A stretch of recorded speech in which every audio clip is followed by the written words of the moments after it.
Hi everybody, welcome to Mr. O'Brien's World History course. So what we're going to be doing today is just taking a quick look at the introduction to the course, really just a breakdown of what's going to be covered while you're in class with me, and just kind of looking at the different cultures and the different areas which we're actually going to be focusing on throughout the course of the year. So to start off with, in this course, you're actually going to be doing three main things. We're going to be doing a lot of examination, we're going to be doing a lot of researching, and we're going to be doing a lot of discussing, whether it's in class or online. And we're going to be using these to look at the contributions of the world civilizations. And this is going to help us kind of build a good foundation for understanding the modern cultures that we live with today. We're also going to be doing those same three, examining, researching, and discussing the rise of these modern civilizations all over the world. This is going to allow us, to gain a better understanding of, again, the world's cultures that we live with, and the pre-existing cultures that once were. And we're going to be looking at a few different areas as we move through and take a look at these different histories, different cultures. So we are going to be focusing on the historic aspect quite a bit, but we will also dig into geographic.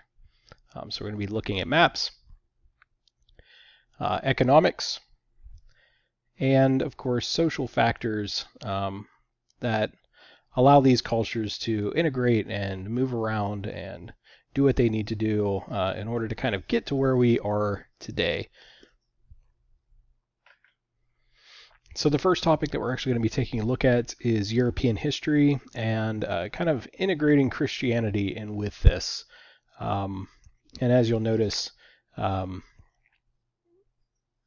we start with classical Greece.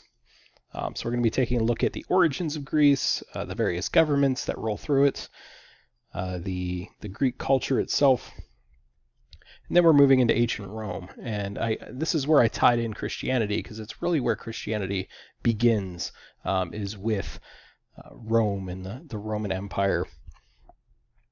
So we tie in Christianity, but we also look at Rome itself. We look at its rise to power. We look at how Rome united most of Europe in its time. And we also look at the fall of Rome. For Christianity itself, we look at the basics of Christianity, the rise of the Catholic Church, and so we start to kind of look at how the fall of Rome itself, or Western Rome, which we'll get into, reshapes Europe, and how that kind of ties in with the spread of Christianity. And the success of Christianity. How did the events of the Middle Ages lead to the Renaissance and the kind of so we really kind of start focusing on the Middle Ages and kind of this transfer that's going on, and these changes in government systems and the church itself. Attempting many times to reunite Rome, looking at the feudal society, and also looking at some more interesting aspects such as the Crusades and the Black Death, King Arthur and Robin Hood. We also look at the formation of Western Europe, which kind of brings us in a little bit further towards the modern age, in towards the Renaissance and Reformation, which is number 5 there. So we start looking at kind of the scientific revolution and humanism, talking about what the Renaissance really is and kind of who was involved. This will also lead us into the absolute monarchs, which we'll talk about kings throughout a good portion here. And then eventually leading into the Enlightenment and Reformation. What is the Enlightenment? What type of reformations are occurring? and eventually leading into some of those biggest changes, such as the French Revolution and the rise of power of Napoleon Bonaparte. We'll also dig into the spread of nationalism in some countries in Europe, eventually into the Industrial Revolution, kind of very more modern times, and then ending Europe with taking a look at the Bolshevik Revolution in Russia and the rise of communism and this kind of idea of totalitarianism with Stalin. Then in topic 2, we will move out of Europe and into the Middle East. We will take a look at kind of the setup and the growth of the Muslim world. And then we will move into kind of how the Muslim world expands beyond its area of the Middle East. And then once we do that, we will jump into more modern ideals and start to look at things like terrorism, Islamophobia, and some of the other major global issues that are occurring in the Middle East. Topic 3 sends us into Central and South American history.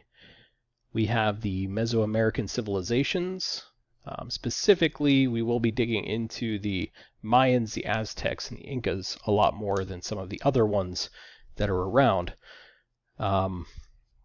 Those also lead us into the Age of Exploration with the Spanish and the Portuguese. And then we will jump into Central and South American liberations, looking at setting up democracies and changes to communism and so forth. And eventually leading us into the more modern issues that we find with Central and South American civilizations. Topic 4 takes us to East Asian history, Hinduism and Buddhism. So again, we're looking at a couple other religions here that are very widespread in these areas. So we can start off with kind of a history of the area, looking at some of the larger Asian civilizations and the Asian empires that kind of grow in those regions. We will break down and take a look at Hinduism and Buddhism, and then we'll kind of break off and kind of look at some individual countries on kind of how things evolved in Japan and also in China with their different types of systems that end up taking place, their governmental systems. And eventually, just like the others, we are taking a look at some modern issues in East Asia. Topic 5 brings us to African history. So again, starting off with kind of the history of it, we will look at some early African empires. We will actually take a large step forward and towards modern times and kind of take a look at the Atlantic slave trade and its impacts on the civilizations, not only just in Africa, but throughout the world. And then we will also look at I say decolonization, but really the kind of the colonization and then decolonization of Africa by European countries. And then once again, looking into some modern issues in Africa.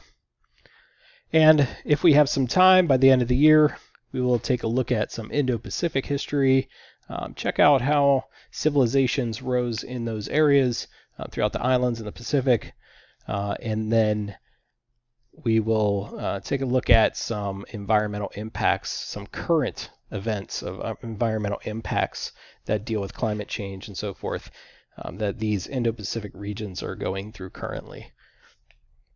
All right, so that really concludes breakdown of our course for the year. I hope you enjoyed that, and I hope you look forward to spending the year with me and learning something new and learning some really interesting history. And I really hope that we can make it interesting together, once again, through examination, through some research, through some discussions together, to try and make the class as best as it can be. So I want to thank you very much for watching, and we'll see you soon.